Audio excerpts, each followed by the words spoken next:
Wow. I have been muted all of this time. Wow. Well, clearly you can see that I am technologically challenged, but don't worry, God is helping me. So you have to say hi again. So we're going to have to say hi. Hi, everybody. It's great to be back. I have been muted all of this time. Live with PF. Wow. Well, clearly you can see that I am to spend some time with you all again. Last week was great, and we had a lot of fun. But this week is going to be a little bit more serious because, you know, the kids are going back to school. Our own kids are a little older. So the challenge for us is a bit different. Our first child is in law school on the East Coast. Yeah, we're old. And the second one is not worried about her being is a sophomore at UT Austin. Yeah. So yeah. But, you know, we've been talking with folks and we've been hearing about what is going on with the kids going back to school.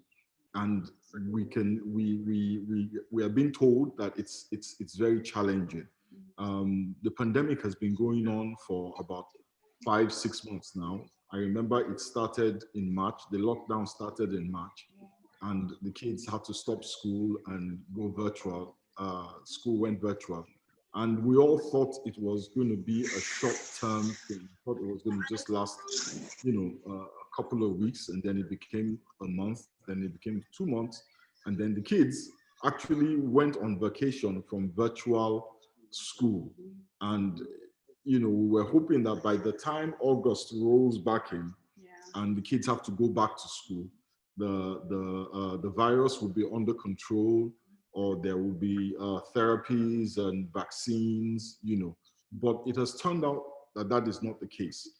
Where school is, some of the kids have actually started going back to school. The folks in Prosper ISD, I know, have gone back to school. I think Plano and Allen ISD probably, I'm not sure about Dallas or any of the other ISDs. Anyway, kids are going back to school and parents are having to make some really, really tough choices. You know, the Bible says that train a child in the way that he should go, and when he is old, he will not depart from it. Education is a deliberate attempt to, a deliberate exercise in the impartation of knowledge in order to equip, in order to prepare the person being educated for the future. So our kids, even from a biblical perspective, right, need an education. We can't just let them grow. They have to be, yes, you know, they have to be educated. There has to be a system, there has to be a process of imparting knowledge to them. Even the Bible encourages that. You know, and that's what we want to talk about today. We want to, you know, hear from the parents, we want to hear from the kids, we want to hear from the teachers, you know, we want to hear what works, what isn't working. I know that for some of the parents it's a bit early, but I'm hopeful that by the time we're done today, you will have some tools that will help you on this new journey that you are embarking on. But whatever choice you're making, you know, I want us to remember that we can do all things through Christ who strengthens us. I know that some of the choices before us seem daunting. You know, kids sitting in front of computers all day. I've heard a couple of parents say that they don't know how their kids are going to do it. But you know what? In Christ, we can do all things. Yes, we have to get the tips, figure out the methods and the processes. But if we are trusting in God to help us, I know that He will help us. He will help us as parents. He will help us as educators. He will help us as medical professionals. He will help all of us to function and to flourish in the place where we stand in this season. I don't want anybody to be discouraged. I don't want anybody to there is a silver lining in this cloud, right? We may not see it yet, but we will look back on 2020 and we'll be like, some good things came out of it. At a minimum, we're getting to spend time with our kids, and that's never a bad thing.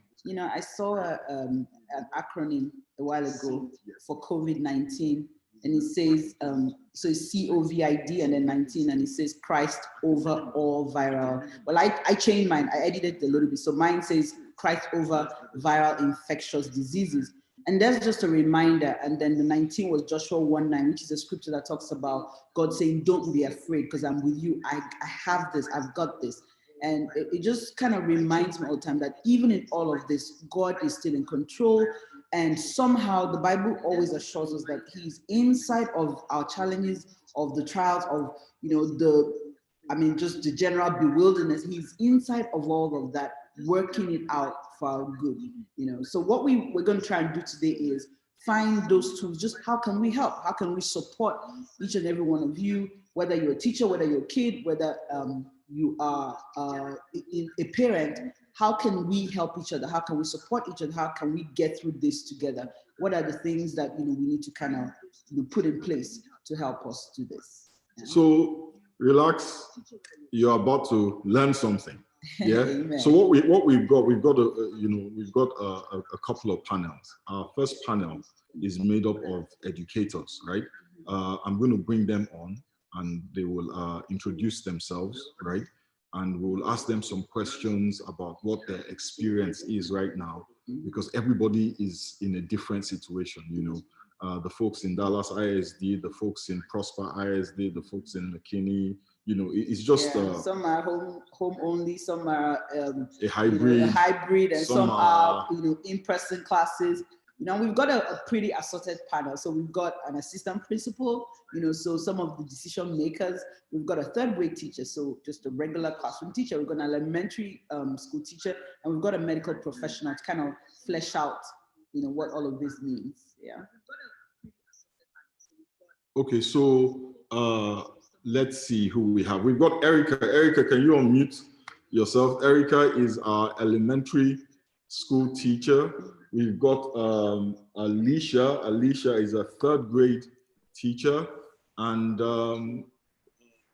who else is on? Okay, some of the other panelists have not joined us. Well, whenever they join us. Victoria is here. Okay, Victoria. Victoria is a medical professional. Victoria is a doctor, and she will be talking to us from that perspective.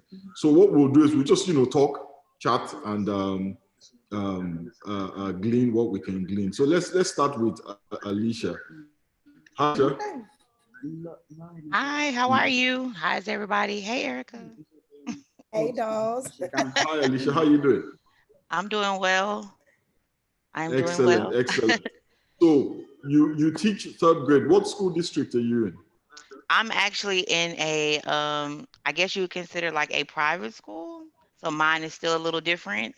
We kind of follow DISD because that's who we're close to, but I am in a private school type setting. So. Okay. I'm actually in a, I guess you would consider like a private school.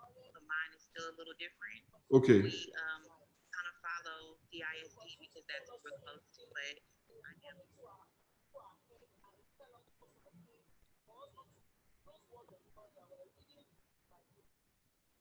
Sorry, we had a bit of a challenge with the sound. I know that's okay. Excellent, excellent. So what's it like on your end right now? What is the protocol? What is the policy that you guys are observing? So right now we are going back on the 25th, and it'll be 100% online. We were following the DISD standards, but then we kind of realized like our community, our kids, our families is kind of, the virus has hit them a little different. So it can't just be all for one, one for all type situation. So we have to do what's best for our families and our community. Um, Currently, we're actually doing home visits virtually. So I'm still doing home visits um, virtually. So I still get to see my new students. They all have Chromebooks, so they get to see me before the actual first day. Um, so, you know, we're still trying to start those relationship building skills because that's like number one. So, but ours will be 100% virtual until like it's safer to like transition into um, the in-person type thing, but it wouldn't be everyone in person. We were doing like, for example, depending on like what your grade level falls inside of our building. So like first, third, and fifth would come for like a whole week. And then the remaining grade levels would stay online, and then we would flip it. So if someone did get sick, we would know which groups were in the building at that time so that um, they could go back, you know, into quarantine or whatnot. And then once that is, that's like the second step. And the third final step, of course, is to go back 100% in person. But we have to do like those steps when we see the Okay. numbers or whatever they're looking at, you know, to be in Okay. our favor. Okay. Excellent. Excellent. Erica, what are you guys doing? Hello, everybody. So I am at a charter school. So it's kind of private, public private. We actually, today was our first day of school with the children. Last week it was just staff and we were all virtual. But today the kids actually logged on. We're going to be virtual until I believe this September 7th. And then on the 8th, that's when we'll split into, I think we have maybe three options, one, two, or three, virtual or going into the building for the kids. As of right now, I know that there are some children, just like Dolls was saying, and sorry, I call it, we used to work together at our former school, so I'm calling her Dolls. I was surprised when I saw on the screen, but yeah, you know, with the kids that are in that area, some don't have internet connection at their house, at their houses. So some of them were in the building today, but of course they had them in different classrooms and the gyms to work from there. So on the 8th, we'll see how that goes as far as the options are concerned. But for right now, the teachers are teaching from home. You can choose to teach in your classroom, like some teachers are setting up their classrooms and they're just doing the virtual teaching from there. I'm teaching from home right now. So pretty much that's what we're doing. I mean, it was kind of crazy today with, you know, everybody trying to log on and whatnot. But just like Doll said, we want, and admin has been really adamant about that, the safety of not only the students, but the staff members as well, because you don't see that a lot at places. They're really concerned for our safety. And if we are concerned about our safety, they ask us to voice, you know, to speak up. So that's what we're doing right now. So we'll see how it goes in September. Okay. So you said something about the internet. Uh, how are they? How are we dealing? What are they doing to make sure that all the kids have access? Alicia said the kids have Chromebooks. Are they being given the Chromebooks, or Yes. do they have to have the Chromebooks? No. So every kid, every child is getting a Chromebook. They had Chromebook pickup on Friday and then Monday and Tuesday. So every student should have a Chromebook. They wanted to get it by the first day of school. Last or in the spring, you know, when the pandemic first started, was like big. There were a lot of issues with students and families, multiple siblings in a home not having internet connection, or the internet connection being very bad because you had so many people on that bandwidth. So for this, with it being that some of the kids don't have internet connection, that's why they open up the school building for them to come so they can still be able to do their work. Okay. Yeah. I heard actually some of the teachers that keeping track of the kid. So the kid is not signed on, then they pick up the phone and call the parent. Because the friend was somebody I know, her kid was supposed to be logged on and the teacher noticed they weren't. So she set the kid up and then went to work and something happened. And she got a phone call like, hey, I don't see your kid in my classroom. I thought that was really cool. You guys are doing a fantastic work, trying to make this work. Yeah, we're trying. Let me ask Alicia a question. Alicia, what are you guys doing to keep the kids engaged? Because they're sitting in front of these computers, for the whole day.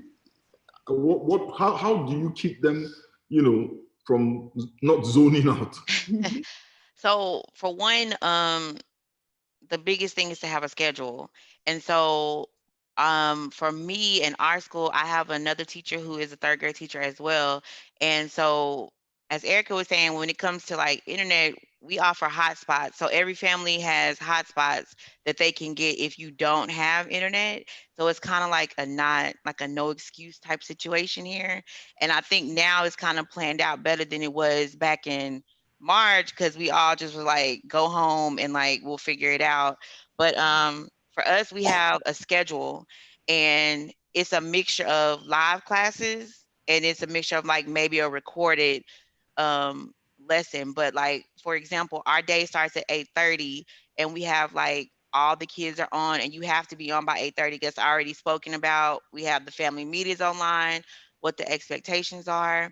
um and whenever I teach live, it's not a long lesson because of sitting in front of a camera. And I remember being in PD and they would talk and I would like watch TV or I'm looking at something else. So like I know the feeling. So for one, the lessons aren't long, they're interactive. We definitely have used different technology systems or whatever the word would be to like keep them engaged. And when they log off, they go to do work. But I can still monitor what they're doing. And at the same time, I'm pulling like small groups into like my Zoom meetings and they know like I got to get back on at 11. So it's like an actual school day. And in that time, like we built in like the brain breaks, the breathing, we built in like a time where they can come on a Zoom and do recess with each other where I like put the headphones off, but like I can still hear and they can like talk and like it doesn't have to be school related for like the 30 minutes or whatever on that day. And then we go back into like the lesson. So it's kind of like making sure you're giving them different options to do the work. So it's not just me turning it on and I'm talking for 8 hours. Like, no, I'm gonna talk for 10. I might do a class poll on something else. Then you're gonna go off and work independent. But if I don't see you doing something, I can type into you and send you a link to log right back into me or, so it's a lot of checkpoints. So I think it's like being creative and giving options. Yeah. Okay, well, this sounds like real proper, Yeah. like real school, It sounds really hopeful. Like this could work. Yeah, we've got our assistant principal on as well. Can you turn your camera on, sir, ma'am? I'm not sure. Absolutely. I am so sorry. My name is Miss Garcia. It's so great to be here with you guys. I'm so sorry that I'm running late, but it's so nice to see you guys. We're really grateful that you could join us. We're Absolutely. really excited that you could make it. So what we're doing, we're basically trying to find out what's going on. So what are you guys doing on your end? I mean, what school, what district are you in, and what's the plan? So I'm a part of Dallas ISD, and right now we haven't committed to a plan. I know there are a few different options. As of now, the three different options that are looking at is either the student phase, as if we are starting a normal school year, virtually, which is what a lot of districts have chosen to do, is just start the 8 weeks 100% virtually using Seesaw, Zoom, and third option is a hybrid model where parents would have the option to either kids to school if they feel comfortable.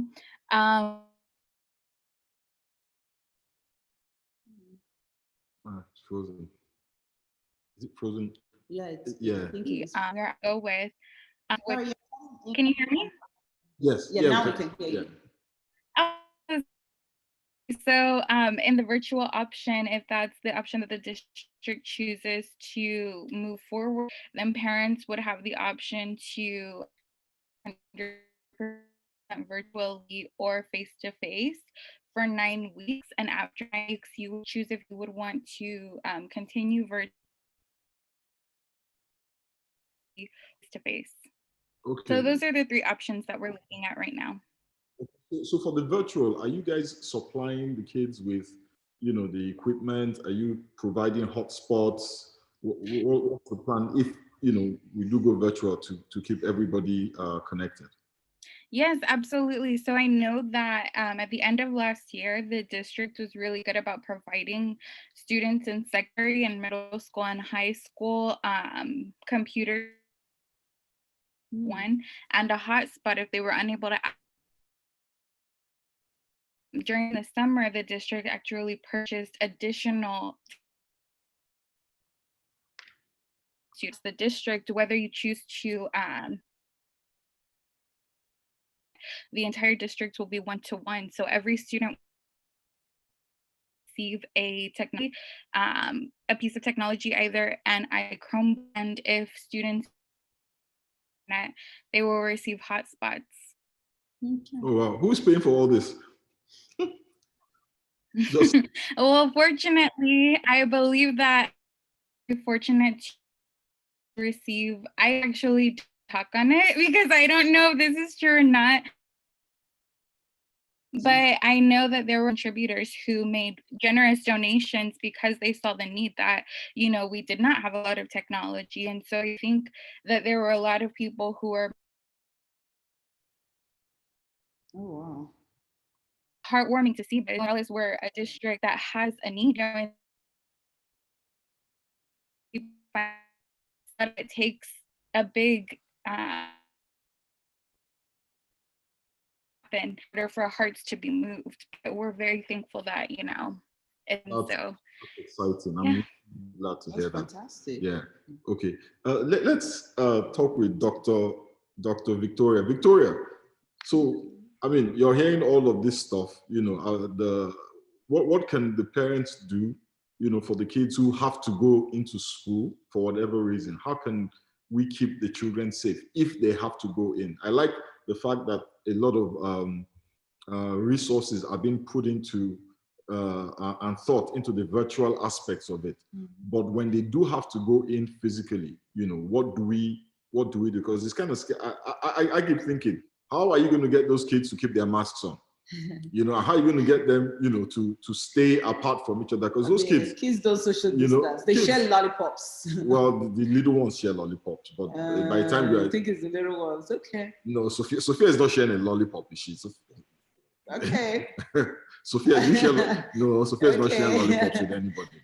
But I don't know what can parents do if the kids have to go in. And that's a very good question. What I usually tell my patients or my parents of the kids who come in is that they should look at 2 places: the local health department website and their school website, because both sites have reentry plans for students, and that has to be available for the public. So you want to know what your school district is doing in terms of keeping your child safe. They have, like it was mentioned earlier, a lot of schools are doing either the cohort where the kids are all in one class with one teacher. And so if anything happens or anyone gets sick, everyone gets quarantined or everyone has to isolate together. Some schools are doing the hybrid where some people go in and then some are virtual and they switch back and forth, and some are doing virtual only. So when your kid does have to go back to school, you want to know what the process is in terms of how often are they cleaning things? How are they keeping kids 6 feet apart? In terms of, are they doing any kind of physical education where they have to be outside and play with each other? And it's really tough to keep kids apart. Like you said, they want to share their toys. They want to share their games. They want to hug each other. So it starts at home, kind of modeling that behavior for your child. Teaching them how to keep their mask on. You might have to write their names on their mask. So just in case, if falls or something that I hope they're not going to share masks. So those are things that you have to keep in mind. And mask for school, and I want to swap with you. Yeah, that should not be happening. So you want to talk to your kids about that. And you also want to get them the masks that are very comfortable. So not the ones that go behind the ears, because kids will just pull that off. So maybe the ones that you can tie, or the ones that had elastics so you can adjust it and it's more comfortable for the child, or the ones that have like cartoon characters, something that just makes it fun. The other thing too is that before you send your child to school, you also want to make sure they're not sick, because so if you're spotting a fever, anything like that, or if your child has been exposed to anyone who is sick at home, please don't send them to school. I heard that kids are immune. That kids have immunity. Kids are not. Kids are actually vectors. Kids, once a child has a cold at home, just trust that the entire family is going to get a cold soon. But kids, Yes, super spreaders. The president said kids are immune. No. I mean, I just wanted to ask a doctor. I could hear you swallow hard. And like, how do I even respond to that? Since the president is the doctor, I think I'll listen to you. Yeah, so kids, and when you're looking at rates of COVID spread, about 94% of people with COVID are adults, and maybe about 6% are kids. And when you look at, so between whatever age to 18, and when you look at the 6% who are kids, about 90% of them have very mild or moderate symptoms. 4% don't have any symptoms at all, so you don't even know. And about 6% get to have really severe symptoms. So kids are cute, but they might have it and not show it. Carry germs. They might be able to spread it, but adults do catch and spread COVID at a higher rate than kids. So the problem then becomes the kids being in proximity with the adults. Yes. So if a kid goes to school and is exposed, and they come home and there's an adult in the home that's at risk, that's an issue too. So build like plexiglass, plexiglass. Are the teachers going to be the teachers who are teaching physically? How are you going to be behind a screen? What are we doing to keep the teachers safe? So what we have are the district has provided every staff member and every student with 3 masks, 3 reusable masks. And so in addition to that, students and staff members will also have a clear plexiglass shield. And so for times where students are not able to wear the shield, so when you think of times like lunch, where students need to eat, they will switch out of their plexiglass and put on their masks. But during the day, during the school time, they will be wearing the plexiglass. So the staff members and the students will be wearing the shield. And so in addition to that, each campus has also received plexiglass, not for each individual students, but for bubble groups of students. So the intent is to keep students in small groups of maybe 3 or 4, where they're constantly around only those children throughout the day and throughout their time at school. And so the plexiglass will separate the bubble groups. Okay. It sounds like a lot of work went into planning and figuring out and paying for all this stuff. I'm impressed, I have to say. But the way the media has described it, you would think that everything was just chaos. Well, I will say that, it's not a guarantee. Like, keep in mind that we're dealing with the virus, and we definitely want to keep our people safe. We want to make sure that if our staff members do end up coming to campus, that we're doing everything that we can to ensure their safety. Now, that's not a guarantee that the virus won't get out of hand. Just like the cold, the flu gets out of hand every season, on campuses. Kids contract diseases. And so it's not a guarantee that it will stop it. But I mean, we're given the cards that we're dealt. And so if this is what's coming down, from higher up, then we're definitely going to do everything that we can to make sure that our people are as safe as, they can be. Are there possibly school districts that really cannot afford or don't have the leadership to put these sort of things in place? Because it just occurred to me that this might not be the situation everywhere. Well, unfortunately, I know that this is not the time or the place to talk about politics, but unfortunately, we talk about school districts that have the highest impact. Unfortunately, they're low socioeconomic campuses, So when things are put in place, when we have a president that's saying that, or even a governor, even if you bring it down to the state and local level, that after only X amount of weeks that we're required to come to campus and we risk losing that federal funding, then it really, it's not impacting districts that are self-standing that don't need that federal funding. The campuses that are impacted, the districts that are impacted are the districts that rely on that federal funding.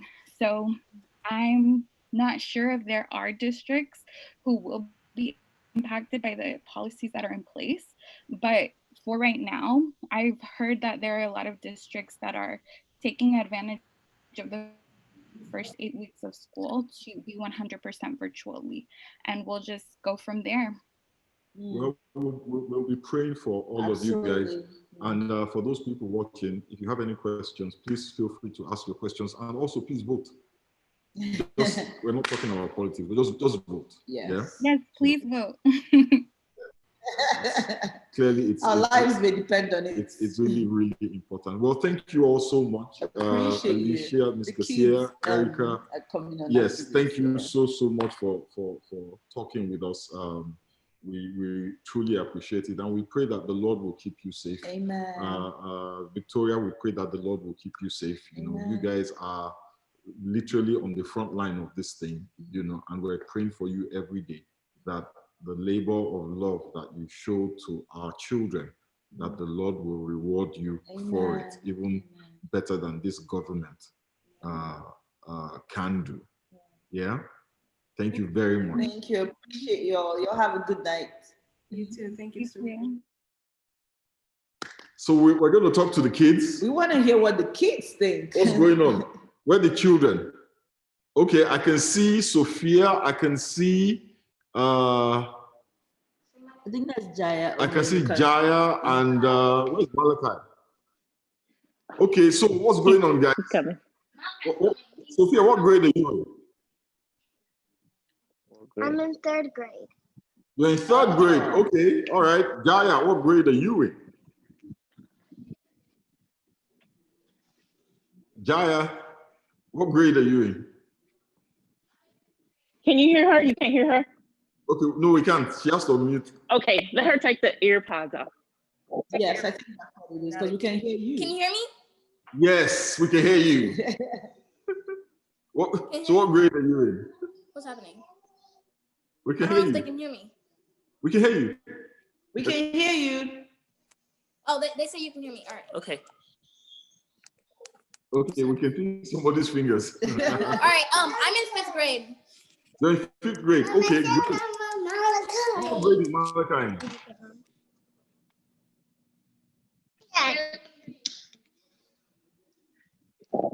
Okay, well, okay, anyway, Sophia, so how's it been? It's hard. My parents have to take the day off. I cannot hear you. Your parents have to take... Hard. Here, let's try the ear pods again. But fun. Huh?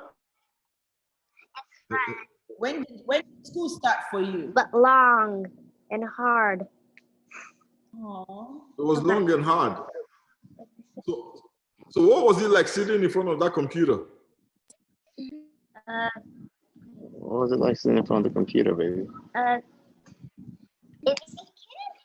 For some reason, the school day feels longer, more boring. Okay, we won't tell your teachers you said that. Jaya, what about you? What's sitting in front of the computer? Yeah, it's actually really boring because like you sit down a lot. It's pretty boring, but it's not boring when you like you're in a class or something. Okay. It's only boring when you finish an assignment like quick and there's like 10 more minutes left until we do another one. Oh. Oh, wow. Yeah. So do you guys want to go back to school? I do, but not in quarantine.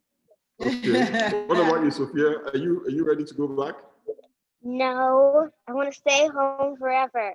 It's because school ends earlier. It looks like you're enjoying being at home. Okay, okay. Yeah. Well, good to see you guys. We have to we're going to have to put our thinking caps on and figure out how to make the little breaks not so boring. I don't know if they let you jump in, Jax. I think Erica wanted to say something. I just eat So, snacks. so this is just a suggestion. This is just suggestion. I know that a lot of the schools, I apologize. I know that a lot of the schools, they will put out work. So a lot of the students, since they have access to that work, they'll just do everything really quick. So maybe they'll get it done Monday, Tuesday, Wednesday. So they have Thursday and Friday to just do nothing. Hence, it could get boring. You see what I'm saying? So if the students really took the time to like pace themselves, parents can help with that as well. I know that it's really, really hard for the parents because they are working, you know, like Pastor AK said, a lot of them log on and have to go to work and things may happen, but just sticking to it as far as pacing yourself when you're doing your work. And then also, like Ms. Dahl said, brain breaks as well. Sometimes, like for instance, one of my classes came to my Zoom room, and they had just finished eating lunch with their teachers. I'm like, okay, as an adult, I know that when I eat, I'm very tired afterwards. So I didn't want to throw a whole bunch of information at the kids. So I found music for them, you know, when they first came into, can y'all hear me? No, I said can y'all hear me? I said you eat too much. Yeah, so I put on, when they came into my classroom, I put on music for them and I said, hey guys, I know y'all are tired. Let's get up, let's dance, even if it's just for 1 minute, because I don't want to put all that information on them. We forget that it's not just us that they're coming to. They have other teachers that they go to. They have other classes that they go to. So they're tired, just like we're tired as well. So it makes sense that Jaya is saying that, you know, like school's boring and of course they don't get to see their friends and things like that. So making sure they take those breaks. If your teacher says 5 minutes, take that 5 minutes, go outside, walk down, go, I'll do a scavenger hunt with my kids. Hey, on this break, go see if you can find something blue, something black in your house and bring it back, things like that. So they can still, you know, make sure that their bodies are moving and they're not tired. So those are just a few suggestions. Sophia, sweetie, we can't stay home forever. We want to see you at school. I don't want to go to school. That's a suggestion. I want to sleep at home. Wait, but I have to wake up earlier. Is that what you're doing, sleeping? I have to wake up earlier just to go to school. Why do you have to wake up earlier? Because I have to drive to school. Yeah. Now all I have to do is wake up, brush my teeth, put on clothes, and go downstairs, eat breakfast, come back upstairs, then open the computer. Oh, hello, teacher.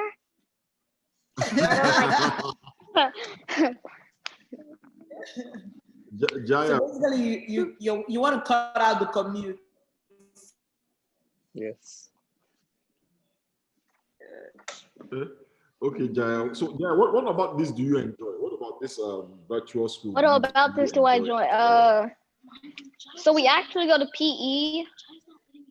PE is the most funnest thing because we do a workout, like some cool things. And then I get to see like all my friends from last year that are not in my class anymore.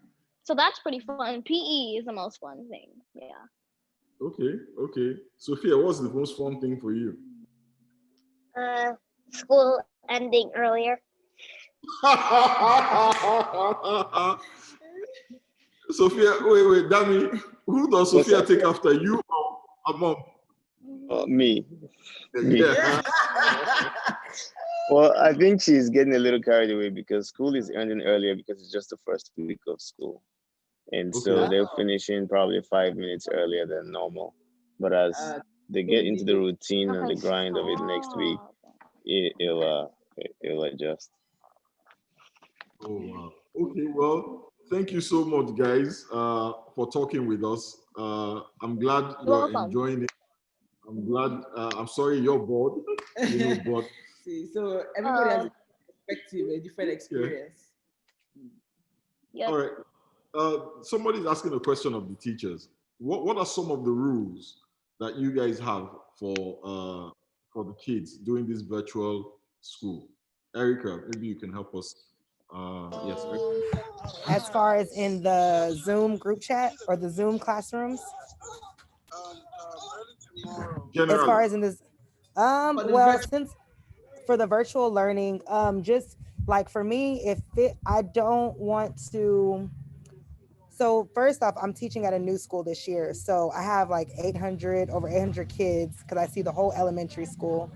So I'm still learning names, faces, all that. It's harder. But if we were in the classroom, I take like the first 3 weeks of school to just do rules and procedures, because there's no way that we can move on in the school year if we have not tackled those. So it's still going to be the same thing for me virtually. We have our rules in the chat room. Only use the chat box when Mr. Ghetto asks you to use the chat box, because sometimes they will have conversation about Roblox or whatever you call the toys that the kids use. They'll utilize the chat for other reasons. So I make those rules, only utilize the chat box when Mr. Ghetto says so. Coming off of mute. PF, you saw the other day when you prayed for the kids, how everybody was, it was hard to hear because people were coming off of mute. So they know when to come off of mute, when I ask them to, or if they raise their hand, making sure they're doing their work, just little things like that, because it may sound small, but it really, really makes a difference. Because if you only have a 30-minute class period, that 30 minutes includes Zoom issues, disconnection issues, you having to say, oh, hey, please, put yourself on mute, or, this or that. And it takes time away. So having the rules and procedures, some of the ones that I named, really, really helps. Okay. So a whole new way of life, man. Man, recently I was talking to somebody today, and I was talking about having to pay college tuition, and I was griping about college tuition, and then she was griping about this, and I think I will take college tuition over what you guys are dealing with. I am praying for all of y'all. Talking about all of y'all, maybe we can hear from some of the parents. Before we go to the parents, Christy, can you come back? Christy, where is Christy? Where's Christy? Christy? Oh, there you are. Hey, Christy. Christy, you want to share some tips, some safety tips, some tips for parents, some tips for the kids, to navigate this process? Sure. So some tips that I have been sharing with kids at the library are wash your hands. We didn't say who you were, though. Oh, okay. I'm Christy, and I am the Children's Ministry Director at NCH. Okay, so, and my day job is I work at the public library. And so some tips that I've been sharing with parents and kids as they come in is always wash your hands. When you go to the bathroom, you can sing a song. You can sing the alphabet. You can sing happy birthday, the itsy bitsy spider. So put them in a routine of singing a song while they wash their hands and covering all spots of their hands. So they kind of know like, hey, I'm doing my best to clean my hands. Also, if you can, give them some hand sanitizer or keep hand sanitizer in your house so they know, hey, there's some hand sanitizer. I need to make sure that my hands are clean. And it's not just washing your hands in general, but making sure that they wash their hands before they eat. So if you can kind of make it a pattern, because you don't know all of the different things that they have touched during the day or who else has touched those things. And don't make it so they're like stressed about it, but just say, okay, everybody, we're all gonna go wash our hands now, so that everybody in the house is washing their hands, and it's more of a normalized thing than something that we have to do because there's a virus here. Other common things that we teach the kids is like sneeze in your elbow, cough in your elbow. Don't share your mask with anybody if you're wearing a mask. Make sure you pray in the morning and pray at night. So just some different things that if we just continue to instill in them, it helps them to remember what to do and not to be stressed. Because if we're stressed and we tell the kids everything out of fear and out of stress, then they're going to be fearful and stressed as well. And it'll inhibit their ability to learn and to do the things that they need to do successfully. That's a great point, actually. That's a great point. Just keeping our calm, keeping our cool. Yeah, don't communicate stress and anxiety. Right, because they'll go and tell their friends. I had a kid say, oh, can we go outside? Because the virus is outside, so we can't play. And I just wanted to go for a walk outside. So limit the amount of stress that you're giving them and the things that you're telling them or saying around them with other adults, because kids hear everything. Yeah. So how do we teach them, you know, the importance of washing your hands, hand sanitizer, and all of this without scaring them? If you don't do it, you're gonna die. So maybe just say, hey, we keep our hands clean because we don't want germs. You know how we brush our teeth every day so that we don't get cavities? We wash our hands so that we don't get those same germs that could hurt our teeth inside of our body. And then you could even use glitter. What kids are you guys messing with? When I was that age, I could care less about cavities, man. Bring on the candy. You'd be surprised. Kids are kind of not scared, but they're like, oh, I don't want a cavity, because that means that the dentist is going to have to drill into their teeth. So if you can compare it to a cavity, or if you have glitter at your house, put glitter all over their hands and say, that's what germs are like. It's like glitter all over your hands, and we need to make sure that we wash it off. Then take them to the sink to wash their hands and show them the importance of scrubbing all of the different spots to make sure that they get the glitter off of their hands. How do you get the kids to not take off their masks? I just say, hey, it's really important that you wear your mask. It's not a choice. And so I tell them like, hey, like if you tell them from the beginning, hey, it's not a choice, you really need to keep it on, and you set boundaries and rules for it, then they're gonna believe you. But if you yourself are playing with your mask, wearing it under your nose, halfway putting it on, why would they wear their mask correctly? So if we can be a good example for them, then they will also want to wear it correctly. And don't get them like a plain blue mask, that's boring. Like get them a mask that they like, that they're gonna wanna show their friends and talk about, and get a couple of them. Chrissy, are you saying, right, that parents should wear masks at home to model for the kids the need to wear masks? Not at home, but when they go places. So model for your kids when you go to the grocery store. Okay, we're going in the grocery store, we need to wear our mask. Okay, everyone, let's put it on. Okay, it's on. And then as they're walking through the store, give them some positive reinforcement. Great job wearing your mask. Oh, it makes me so very happy when you wear your mask. Then when they leave, you did such a great job wearing your mask. Now we can take it off because we're in the car. Okay. Christy, you really should be on one of those shows. Like, mine is like Sesame Street. Such a fun way of, you know, getting you to do something without feeling like, oh God, now I have to. But I guess you're right. If I, the parent, am whining and complaining about wearing my mask, you know, and then, I mean, how do I expect the kids to want to do it? Right. Yeah. And just make it fun. I have like probably 10 masks. None of them look the same. I've got Disney Princess, so I can talk to kids with it. And I also have like plain ones for adults who are going to look at me like, what's wrong with you? I have clear ones so you can see my mouth, so that if a kid is afraid of the mask and you can see my mouth, they'll still listen. So just make sure that you have a variety going on. Okay, sounds good. Well, thank you so much for those tips. You're welcome. I'm sure that a lot of calls asking, hey, how do we do this and how do we do that? Thank you so much. You're welcome. And one more thing, because I've had quite a few parents message me or call me and ask me about what they should do for school. If they call me or text me or email me, I do not mind walking them through a good decision for their family, but I always will tell them whatever decision you make is a good decision. So I'm here for them if they need help on how to navigate whatever decision they decide for their family. Yeah. I love that. Thank you. Thank you so much, Christy. God bless you. Let's hear from the parents.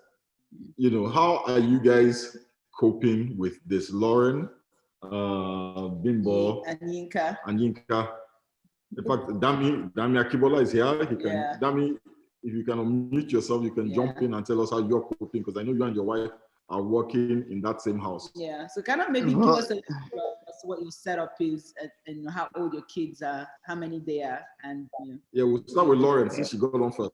Oh, hi. Hi. I'm actually in Georgia, and I have a bit of a unique situation because my daughter, who's now in 2nd grade, she just started last week. We have done a virtual school for her since kindergarten. So this is our 3rd year actually doing a virtual school. But it is my first year having my 4-year-old son, who's entering now pre-K, at home full time. He was going to a preschool 3 times a day, half a day. I'm sorry, 3 times a week, half a day last year, or for the past 2 or 3 years. So yeah, so that's my situation. We made that decision when I was married, and then actually with the past year I got divorced. So I just kind of kept that model that we had going already. And it actually, I intended to enroll my current 2nd grader into a brick and mortar last year. It ended up not working out properly. So I really truly believe that God had a plan for this the entire time, because it just happened to work out that way so that we could stick to the school that she was already in and that she was used to. And I'm just grateful that it worked out that way. So it's kind of like you're a veteran at this virtual I was school going to thing. say. Yeah, it's so funny because I did catch a lot of flack for a while from my family and from, you know, well-meaning adults that are like, how do you socialize her? And I would have given you flack. You would have cut some from me. What now? I'm sorry. You would have cut some of that flack from me. Yes. Yeah. I mean, they're like, how do you socialize her? But she had, you know, all the time she was going to our neighbors' houses and playing with the kids. She had dance class. I enrolled her in supplemental homeschool co-op classes once a week or so. That was before last year, of course, before all of this. So she did that, and it worked out to where the virtual school kind of is something that it worked for us at the time. Excellent, excellent. So do you have any tips for the parents on how to navigate virtual school? Because I mean, you've probably been through some of the ups and downs. You know, the kids who are like, I never want to go back, or the kids who are like, this is boring. Yes. And it's so funny. I was laughing. I loved, I forgot her name, the little girl, 3rd grader. She sounds just like my 2nd grader. Boring. But really, I think one of the biggest tips is to have a schedule. I mean, the school that she's in provides her schedule. Okay, my pre-K wants to say hi. Hey, so cute. Yes, so having a schedule is just the best thing ever. And then I think being the biggest cheerleader and being excited yourself gets them excited. No matter how much they want to resist it, I'm just like the biggest like clown when it comes to being enthusiastic about the situation. And just trying to, just trying to make it as enjoyable as possible, and just being the biggest cheerleader ever.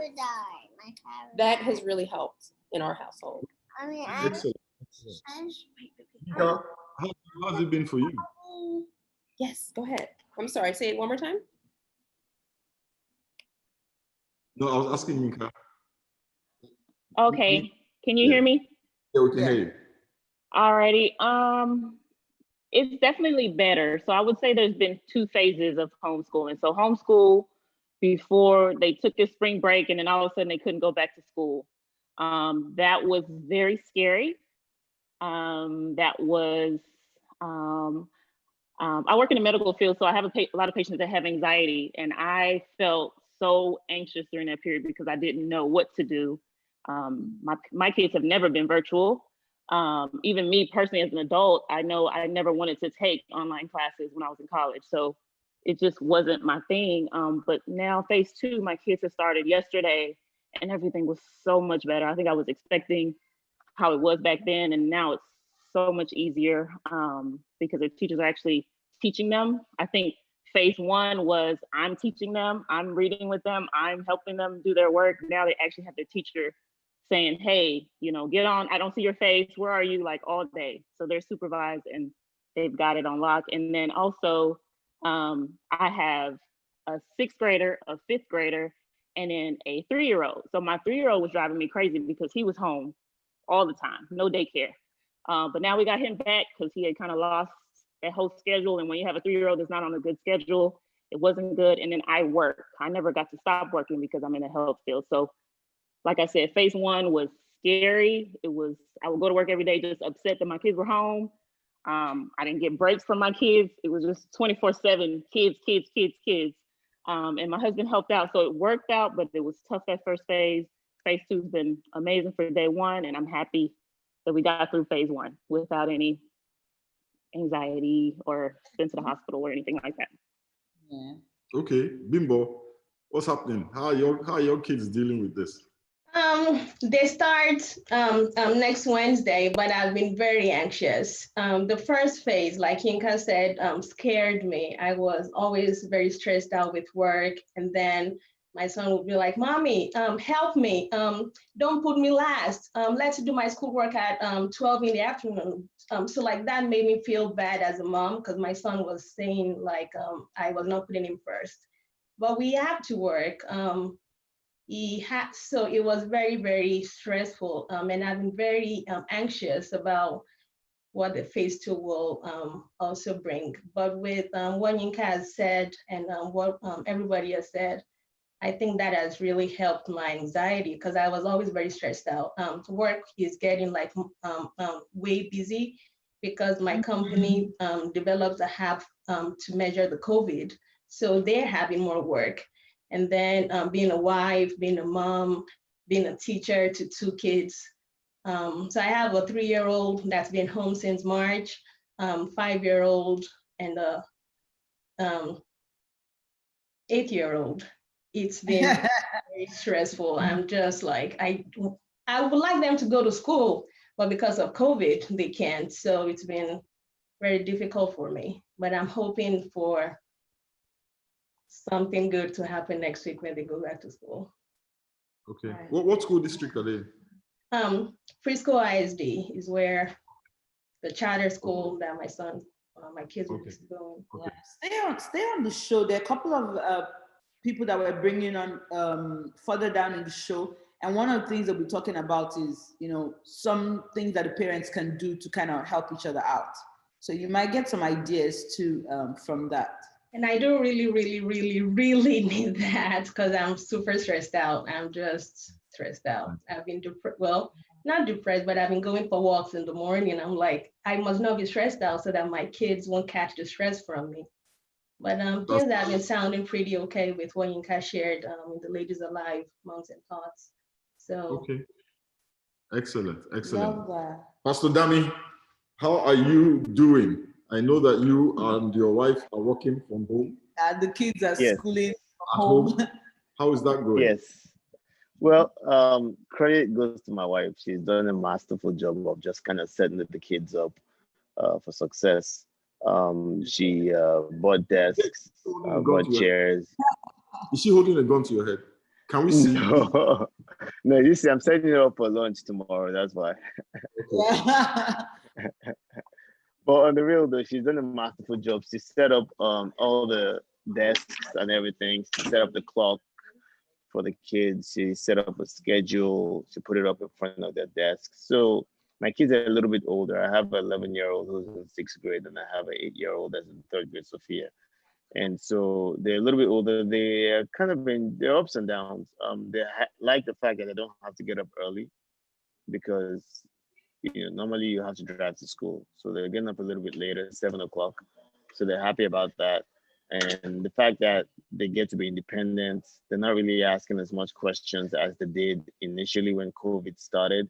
Because when COVID started in March, that was tough because we had to endure 3-4 months of no preparation, just kind of on the fly, just wing it. So I think that gave us a blueprint and to reassess and say, okay, what are the things that we need to implement going forward? And this is not me, this is my wife that did all of this. To give her all the credit. So she did all the planning, and then the kids go on the schedule. They follow the schedule throughout the whole day. And they're excited because obviously they get to get out early. But for me, I'll just say that my kids are a little bit older, and so they know how to follow the schedule. So it's not as stressful as it would have been for the young if our kids were younger. Well, it looks like what I'm hearing from everybody, Lauren, Yinka, Dami, is that the schedule is critical. The kids having a schedule is critical. But I know that children have a short attention span, right? So how do you guys keep them on task?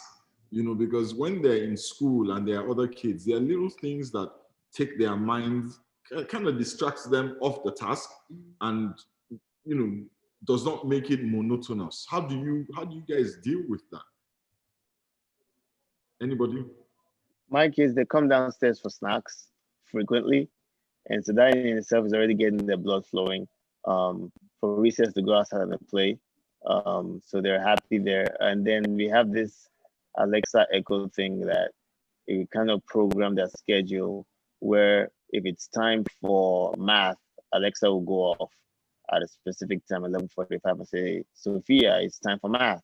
So she hears that, she just runs back upstairs, and then she gets on it. Alexa, what did you call it? Oh, the Echo Dot. The Echo Dot, this little round Amazon speaker thingy. And I'm taking notes. You can program it to, you know, gives reminders for like each a school child. bell. Yes, it was actually Tosin that actually gave us that idea, really. But you just download the app on your phone, the Alexa app on your phone, and then you Bluetooth sync it with the Echo Dot. The Echo Dot is like $30 on Amazon. And what happens is that you create a scenario, is what they call it. And in that scenario, you say, you know, you want at 11:45 to say a specific thing. And the thing you wanted to say is, Sophia, it's time for math. And then when that happens, you want you to play a song or whatever song that she likes, you know. And so once she plays that song and she hears it, she knows she needs to come back to her desk. And she runs all the way back to her desk, and then she's on that. So snacks, frequent breaks, and then Alexa, technology helps. Yep. Yeah. Yinka, how That's are you? cool.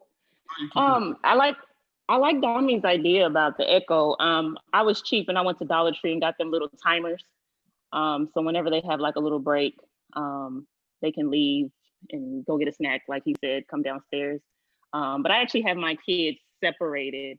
So I have my daughter in her room and my son in his room with the doors closed, because for whatever reason, my son likes to sing and talk while he's in class and stuff like that. So just to keep them separated so they don't talk to each other and so they take it real serious, they are separated.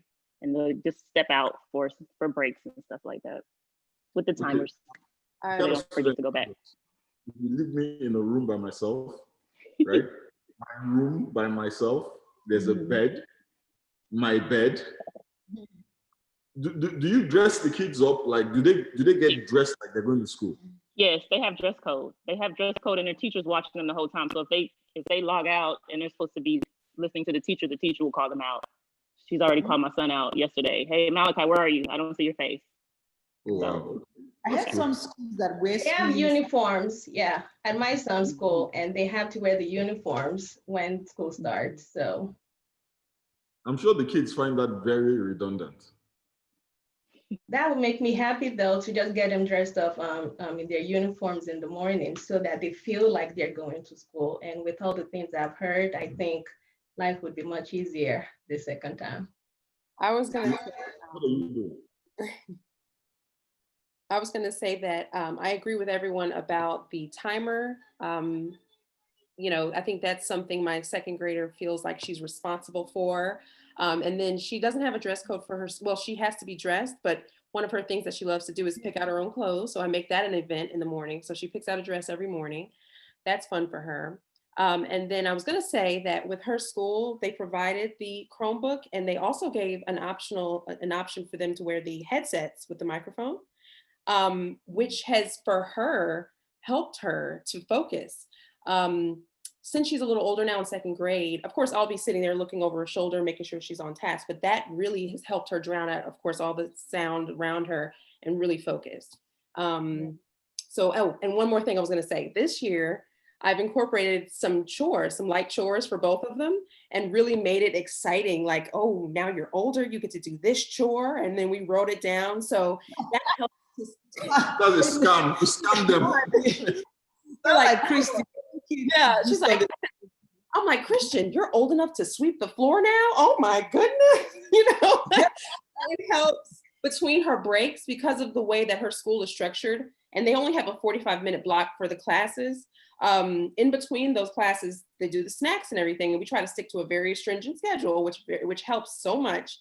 But giving her more responsibility, even my 4-year-old now, since he's a big boy this year, has like 1 or 2 extra chores in between that keeps them focused on, okay, this is playtime in the morning. This is breakfast time. This is class time.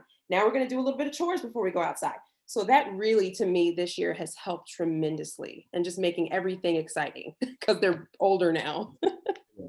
Somebody's asking a question on the chat. A lot of the media are saying teachers don't want to go back to school. How has this new virtual learning changed your view on teachers? You know, if at all, yeah. Change of view. What do you feel about teachers right I about really, now? really appreciate them. I don't have as much patience. I don't have that much patience with the kids that I give birth to. So for them to be that patient with kids, that's just remarkable. Thank you, all the teachers. So do you think maybe after this, any of you would consider virtual learning, you know, as a thing, kind of like how Lauren is already doing? I can see head shakes. No, let them go back. My son actually wants to go back to school. He wants to be there with his friends and play, and I want him to go too, but we can't. What about you, Dami? Since Sophia doesn't want to go back, oh, you're on mute. Oh, yes. I think, well, like the way Prosper is doing it is that the first 9 weeks will be assessed. And so right now we have the option of keeping them at home for the first 9 weeks. After that, then we reassess. And if there's been no breakout or there's been no shutdown, then we will decide to send them back. Personally, going through, looking at everything that my wife has been going through, I wouldn't mind them going back to school.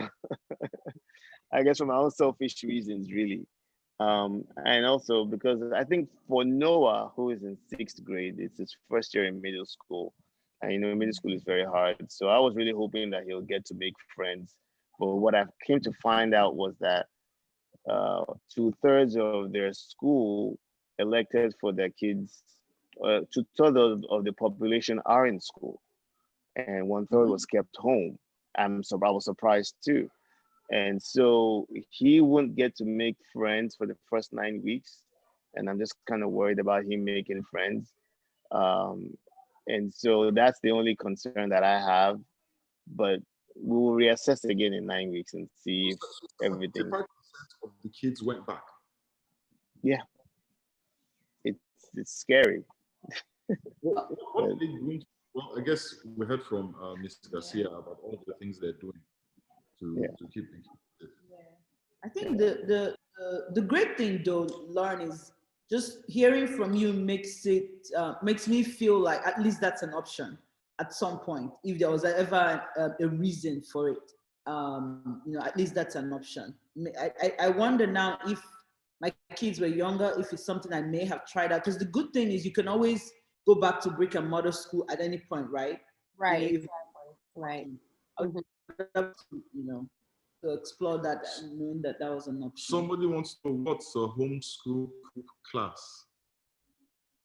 Lauren. School what?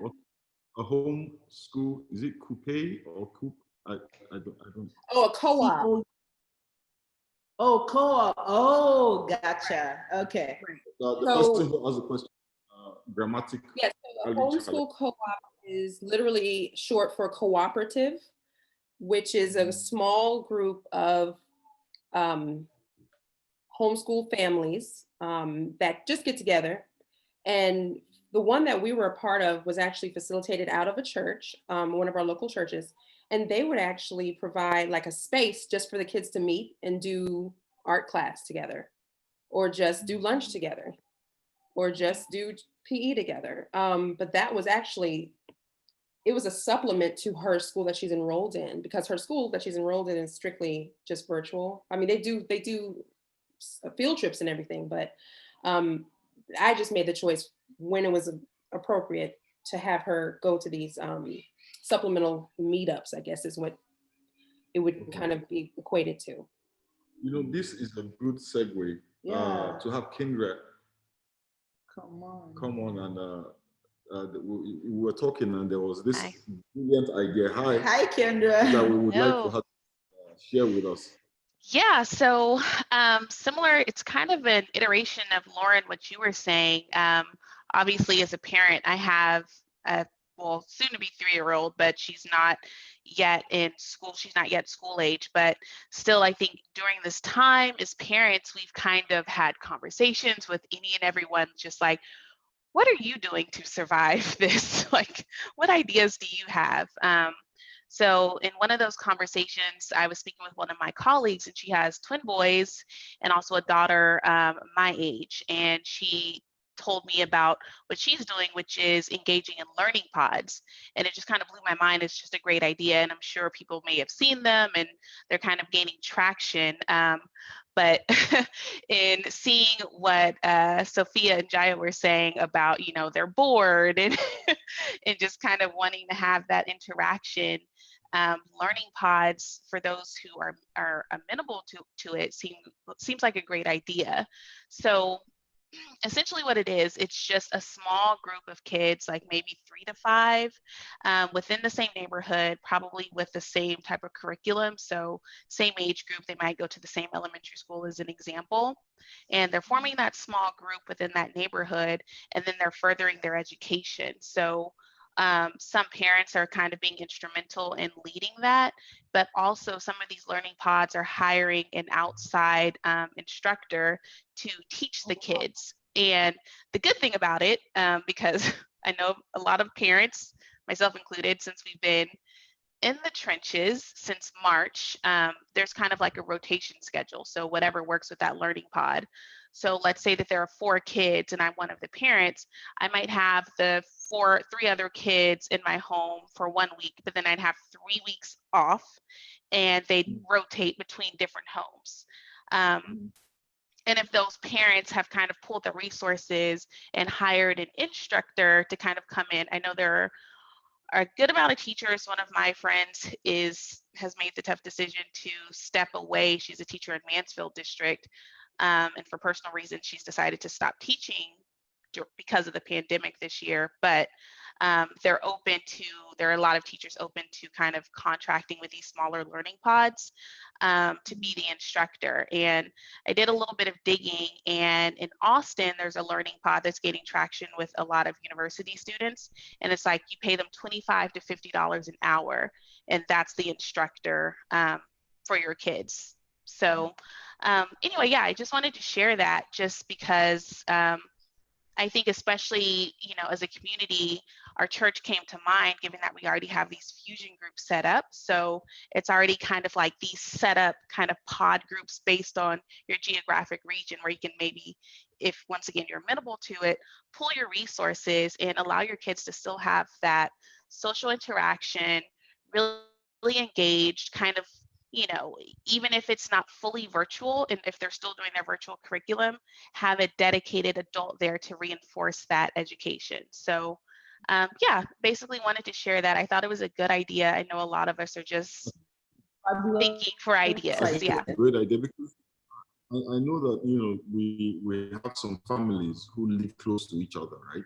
And the kids during this pandemic, you know, have socialized, just small, you know, the same people, you know, you see them, you hang out with them, you know, we're in the same school district, you know, we're in the same grade. Sometimes in the same grade, yeah. In the same grade, you know, if we're doing regular school, we might be in the same class, you know, or the same grade, maybe a different class. Yeah. So the pod idea basically is us coming together and taking turns, right? So let's say there are 3 families, right? In the same grade or in the same school, whatever. So every week we go to one family's home, and we do school there together.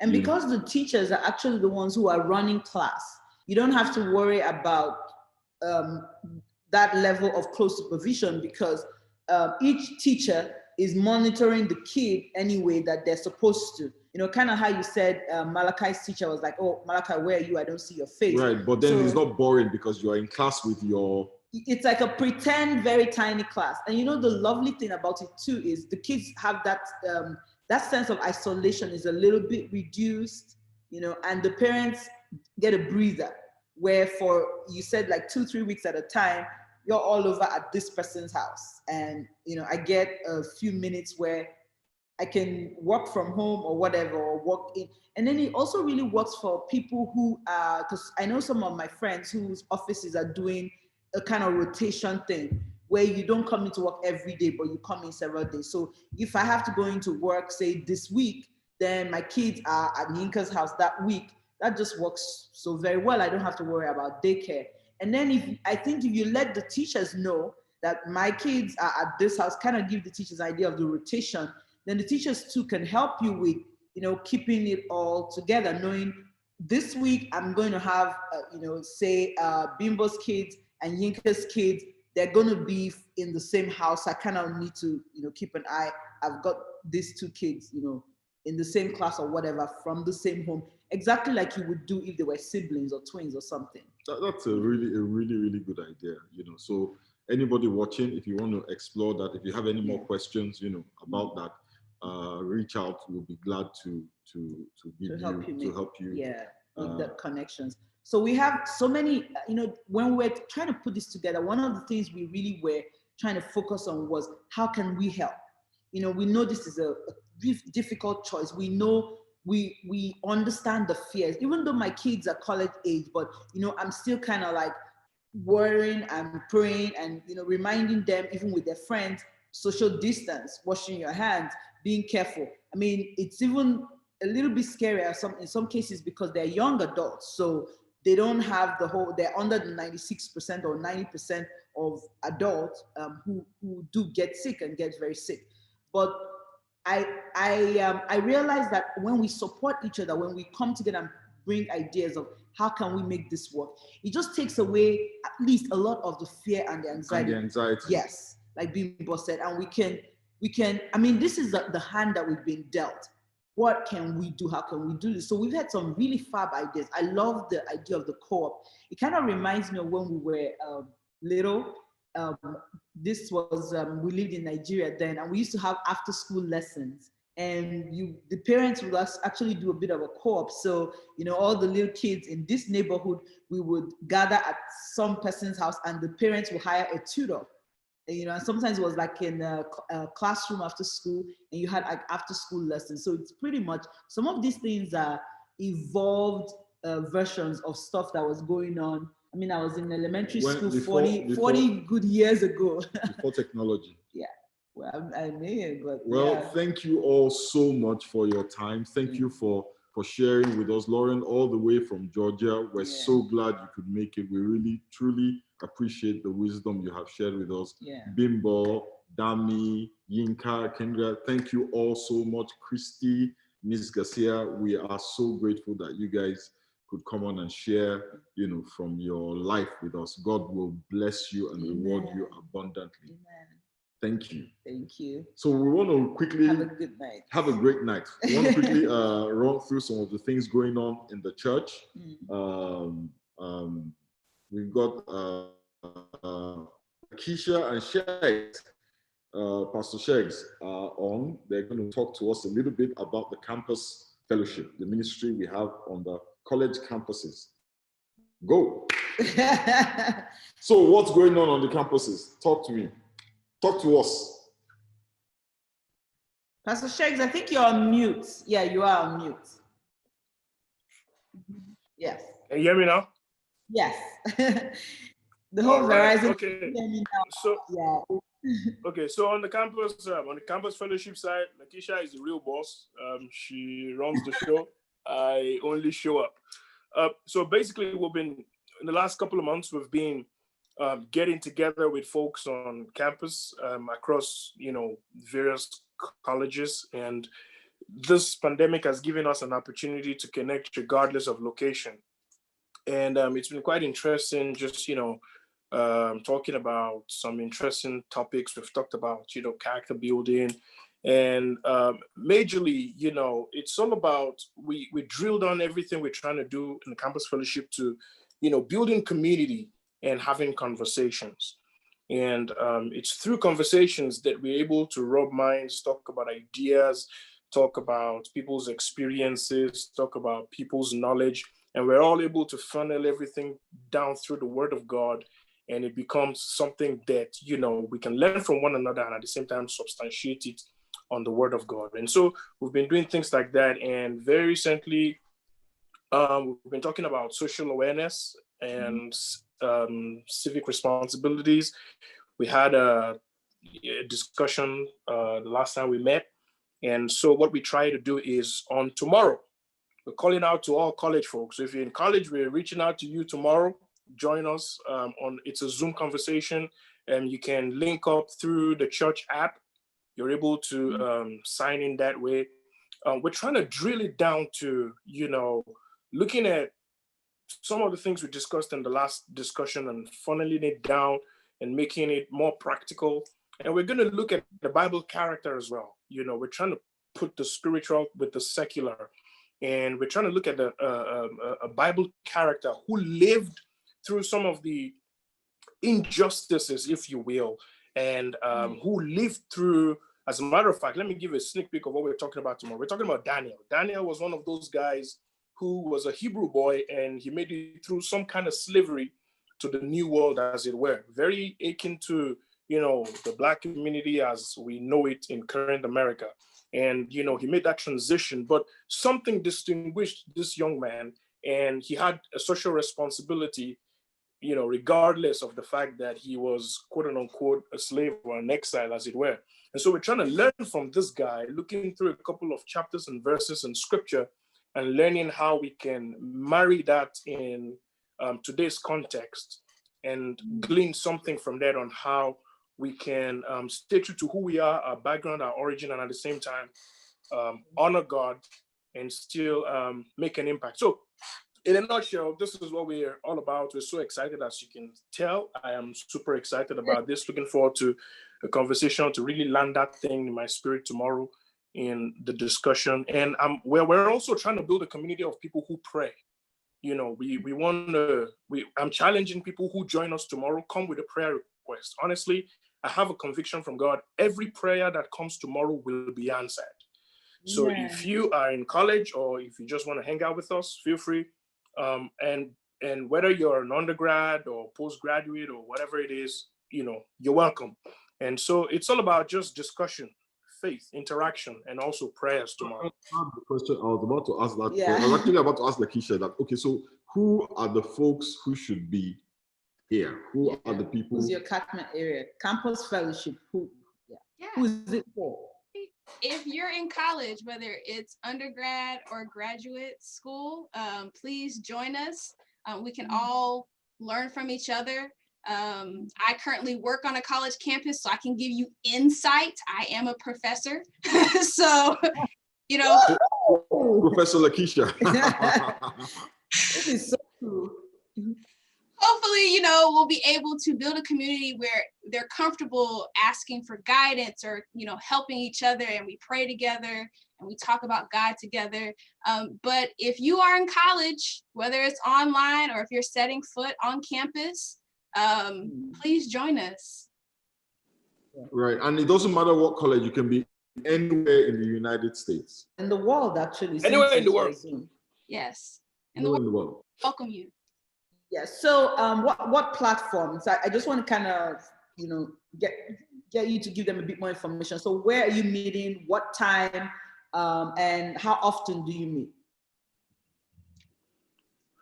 Right. So we meet every second and fourth Fridays of the month, and we meet on Zoom. The church has been very helpful to grant us access through the church app. And so if you go on the church app, you'll actually be able to find a link to Campus Fellowship.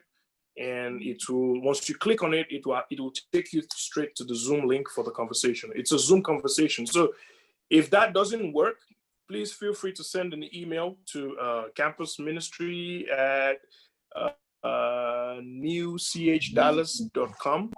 We can provide that. We can provide that email in the chat. Okay. Oh, fantastic! Thank you so, so much. not just the church app, but also the website. If you don't have the app downloaded, you can also go to the website. All of our social media platforms will have all that information as well, because we're doing a promo right now. So there'll be a nice little flyer. I forgot to put it on the computer. I had it here so that I can display it on the screen, but it's a nice, lovely little, yeah, that reminds you to, and gives you all of this information. Yeah. So Lakeisha, where did you go? I had a quick question for you. Professor. Like that. Well, Pastor Sheikh, maybe you can help me while she's not here. So give me one reason why should I be at Campus Fellowship tomorrow and every second and fourth Friday? Okay, Lakeisha is back. Oh, Lakeisha is back. Okay, did you hear my question? Professor Lakeisha, sorry, did you hear my question? Can you repeat it? Okay, so I said, give me one reason why I should be at the meeting, the Zoom call tomorrow. Why should I be there? And at every other one on the second and fourth Friday of every month. Why should I attend? Say I'm a college student, or I'm an undergrad or postgrad student. Why should I be there? Yeah. In college, you really need community. You need a community, whether to express your concerns, get guidance, make new friends, pray for each other. You really need a community, and it's great to have a church community in college. I've been there, done that. I remember what it was like. It wasn't too long ago that I was in school, but Shags and I have both been there. And so we just want to connect, and we want to affect change on campus. This is a very trying time that we're going through, especially in America. And we want to have those conversations because everybody is dealing with their faith and what's happening in the world right now. And so we want to build a structure, especially on a college campus, which is very liberal. It's very liberal on a college campus. You figure out who you are, who you want to be. So yeah, please join us for this journey. We're super excited, and we're here for y'all. I'm sold. I'm sold. Excellent. Like, totally sold. Excellent. I didn't even know you really. I wasn't clear that you did postgrad, so I'm gonna remind Dara as well. Yes. Thank you also very much. So, Pastor Sheggs, again, remind us how do we sign up? Right. So again, you just go on the church app or the website, and navigate your way through to Campus Fellowship, and that's all you need. It's just one click away. There's no required signing up or RSVP at this time. So it's just as open as you can, as open as you can get. It takes about what, 3 seconds? Yeah, just a couple of clicks away. Excellent. Love it. Thank you both so much. Thank you. So thank you for the tomorrow, Thank you. Friday at 7? 7 o'clock, 7 to 8. And by the way, we close on time as well. We close on time. An hour. This is an hour to invest in your life. Yeah. Love it. Thank you so very much. Thank you. Thank you. Appreciate it. Bye. And then, of course, that's so the ministry at the Forge. We have a monthly barbershop meeting coming up on Wednesday, the 17th of June. It's at 7 p.m. Oh, I'm sorry. They give you the wrong one. I'm sorry. She gave me the wrong. I gave you the old one. Yes, sorry. Yes. On Wednesday, the 19th of August at 7 p.m. Wednesday, 19th of August at 7 p.m. It's a Zoom hangout. It's an open forum. We talk about anything and everything, and whatever we talk about stays there. I have a question. Yes. So the name barbershop, can you tell us a little bit about that? Because when I think about barbershop, like from the movies, like I mean, I know it's not any of my business, but just for the guys who are listening, what's the that guy, like? the guys know. That's no, but guy, what if I was new and every guy who has hair knows what if knows. Yeah, it's a barbershop. Guys understand. Guys, you so understand. the guys, so you know why it's called the barbershop? They know. Okay. Yes. Cool. So why should I attend? Because you're a guy. You're a guy, and you I promise you will be blessed.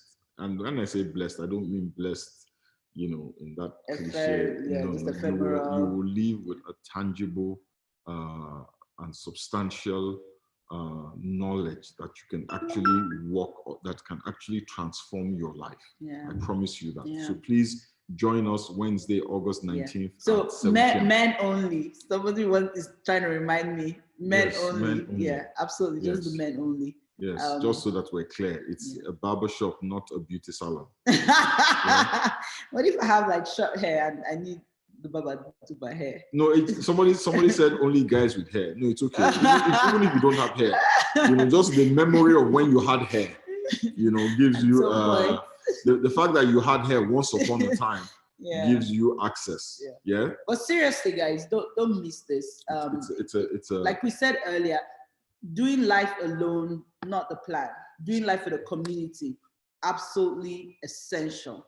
And the great thing about the barbershop, from at least because I've seen the list of some of the topics, they cover everything, like everything.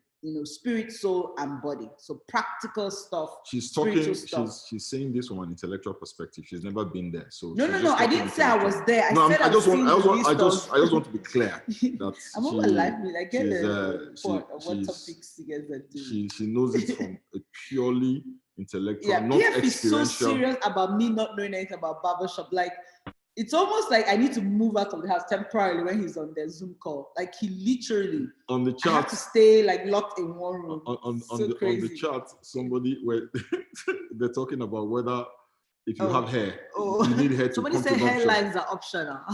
Yes. Oh, that's funny. Yes. Anyway, yeah, you're all welcome, hair or no hair. Yeah. Have hair, had hair. And I think paid for your hair. We don't care. Yeah. If you're male, barbershop is for you. I was going to ask you, so what's happening this Sunday at NCH? Sunday, we are continuing the sermon series, which we started on Sunday. Luke Brendlin from London, England, preached a wonderful, awesome, inspiring sermon about worship. And we're just going to continue on that trajectory, talking about worship and expressions. YouTube, right? For those that missed it's on YouTube. Yes. So just look us up, New Covenant House. Subscribe to our is it called the YouTube channel? Yes, our YouTube channel. And then you yes. And by the way, follow us on Instagram, Live with PF and PAK. Live with PF and PAK. Follow us on Instagram, and you'll enjoy the content. You can ask us questions, like we said. I don't think we got any yet. You can ask us anything. Anything at all. Anything at all. Inbox or DM us. I think that's what it's called. Yes. DM us, and we will. I'm more Facebook presence. I think inbox. And we will answer your question at the next Live with PF and Pastor. Okay. If go to YouTube and listen to the sermon that Luke Brendlin preached. Yes. Awesome sermon, and he shared a testimony. About he shared a personal testimony. Yes. He shared a personal testimony. Anyway, a serious testimony. He had a baby yesterday. Oh, he did. Yes. Oh, are you serious? Yeah, yesterday. Oh, cool. Yeah, his wife had a baby day for yesterday. Oh, that's fantastic. Listen to the sermon. You will be blessed. Yeah. All right. We just want to thank all of our panelists, everyone who joined, Principal Garcia, Alicia, Erica, who are teachers, Victoria, who's a medical doctor, the kids, thank you, Jaya, Malachi, and Sophia, you guys were great. Thank you, Christy. Christy is our NCH Kids Ministry Director. You were fantastic, I love that. Christy makes me want to be a kid again. I don't know where people like how were when I was a kid. Like, we had the most strict and challenging adults. I'm trying to be nice, but yeah. And thank you to the parents as well, Yinka, Dami, Lauren, and Bimbola for being on here with us. We loved you guys. You were great. Kendra, that little section about the learning pods was fantastic. Also, Lauren's idea about a co-op for virtual school. I don't even have little kids. I'm really excited about that. And I hope that you guys can use that to kind of help you guys along. Thank you all from Campus Fellowship, Professor Lakeisha and Pastor Shegs. You guys made me actually want to join that Zoom call, but I can't because, again, I'm bad from that, but I will be sure to remind my daughters to join the call tomorrow. Thank you all so much. God bless you. Have a fantastic night. Bye. Bye.